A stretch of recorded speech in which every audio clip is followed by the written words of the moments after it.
Hey everyone. I want to continue talking about the regency of God in regards to this statement in Luke 13:28.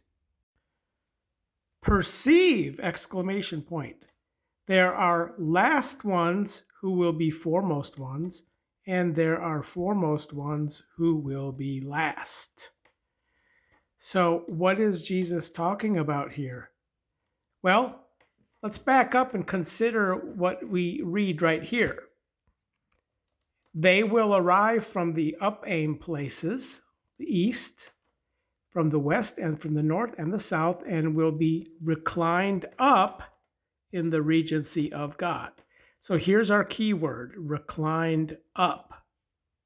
Which brings us to Luke chapter 12 now, where in verse 37, we see that those slaves whom the Lord is having come will find watching. He says he will gird himself about and will cause them to recline up. And having come past by, he will serve them. And so he comes in the second, and so he comes in the third watch time and finds them thus watching. Blissful are those.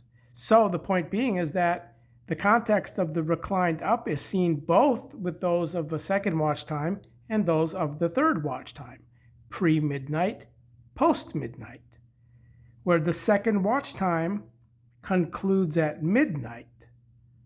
So midnight begins the third watch time, but it also concludes the second watch time, which eventide is actually the first watch time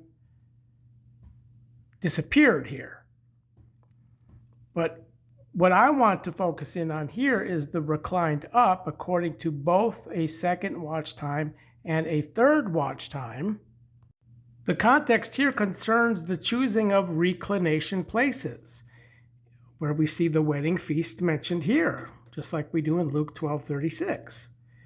And he's saying, not should you be reclined down into the foremost reclination place. Why? Because the foremost will be last.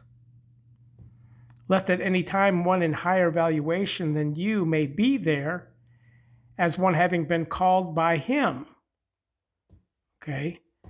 And the one invitingly calling you and him as having come will talk to you, give the lying place to this one.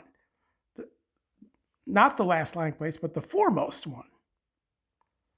So we see the last lying place accords with shame here, which would be the third watch time reclined place. So we have to interpret these parables with each other. Because in Luke chapter 13 here, the foremost ones who will be last are those who chose the foremost reclination places, not the last who will be foremost.